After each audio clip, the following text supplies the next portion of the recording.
If you wanted to explore an area of New Orleans seeping with culture and history, you would only need to cross North Broad and stroll down the bricks of Bayou Road. Referred to as the first road in New Orleans, Bayou Road was used by Native Americans and early settlers as a bridge between Bayou St. John and the Mississippi River. Today, there are many different venues, including restaurants, shops, a community bookstore, and the Church St. Rose de Lima. You're about to hear from business owners about how their shops got their start. We had a club, the first reggae club in the city called Club Oasis. And it used to be right down the street on Bayou Road in Russia-Blade. And that club stood there for 12 years. And it was owned by a guy named Wes Thompson. And we were able to draw the Africans, the Caribbeans, the people that wanted to deal with the culture, draw them back into this neighborhood because of that club. That's really how the whole Caribbean, African cultural thing started in this neighborhood, which was, I say 20 years ago. I see people all know us from like way back, like the days of Club Oasis and all that. Mm-hmm. And so I guess by the time we even got to the corner, we were already known.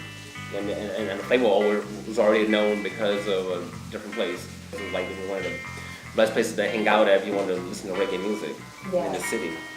Well, the church was just such a wonderful place for many, many years, a wonderful place for music. There were many concerts here. One of the great organs in the city, I don't know if it's still up there, but it was up there and got some Katrina damage. But I would love to see it become, if not a church again, which would be wonderful, I would love to see it become some sort of arts cultural center or something like that. It's a beautiful building inside, and there was a beautiful community of people attached to it, so I would like to see that come back again.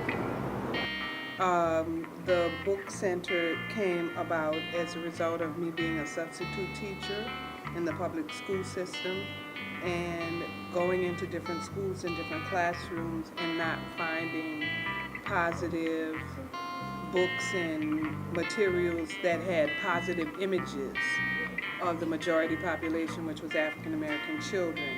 And I knew that it existed because I had books in my personal library. So therefore I began to bring my books to school to share with the students. And the faculty became interested and they wanted to borrow my books. And I didn't want to loan it to them. So I got the idea to start a home-based service out of my parents' home in the Lower Ninth Ward, selling the books.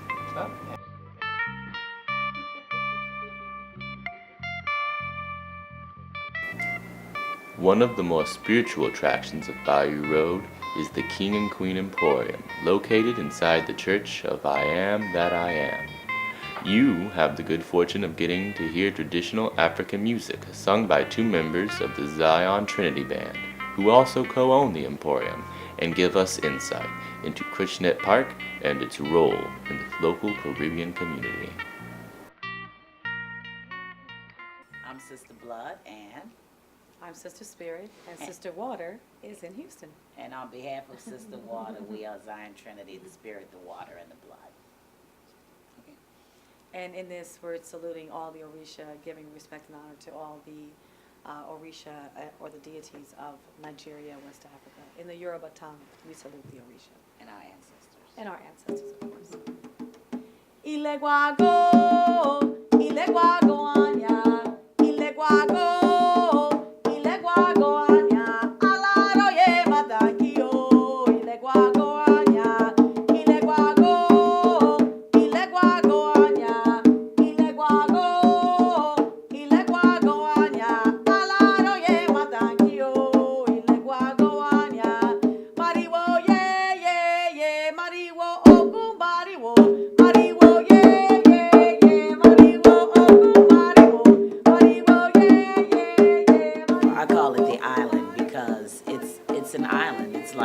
This is like the Caribbean area, the African area, and it's the island.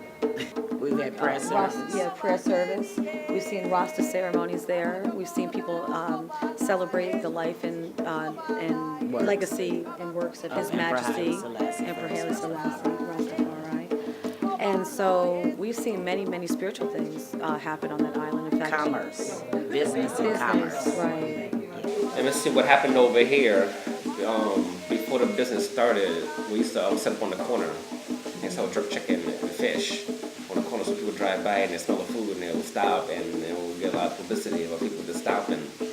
And so probably like like a handful of months later, we moved here, and so other words, what I'm saying is that the business had already like kicked off for this location on the corner already.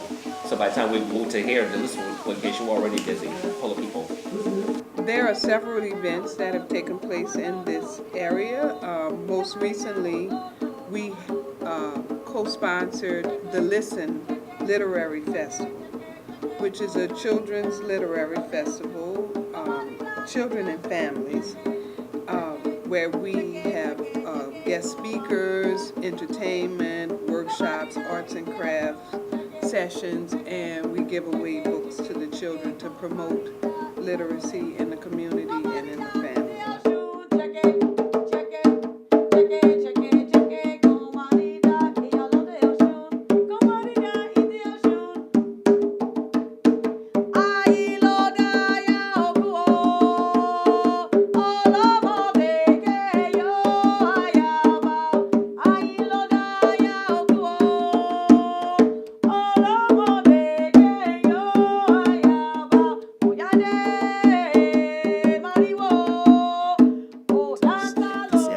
Also must remember, this is one of the routes that the Native Americans, the Washita and the Choctaw, they used this area. They came through this area here to go trade with the Europeans.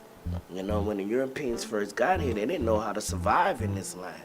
So it was them that were bringing them goods to help them survive and teaching them how to live in this area, because all this was swamps. You know, and you could literally take your canoe and go up Bayou Road to the river, you know, to trade. So the history of it and the culture of it is a significant spot. And you feel that when you come here. A lot of people come in this area like, man, I just love this area. That's because of the energy that started here is still being carried on till this day here. I think it's wonderful to have the community bookstore here. I think it's great that so many restaurants are opening up in the area, that we have the Degai House down the street, a historical property there. And so I think people come for those kinds of things. Now, when I was a little kid, I used to always come to go to the seafood store over there to buy shrimp and crawfish and things like that. So I'm sure people are still coming to that store on the corner to do that. But I think people are. I think the area is getting revitalized, and we had planned at St. Rose of Lima to be a part of that revitalization. And we were looking at starting a concert series and that sort of thing to draw people to the area a little bit more. But I think since Katrina, it's definitely improved, and it's nice to see.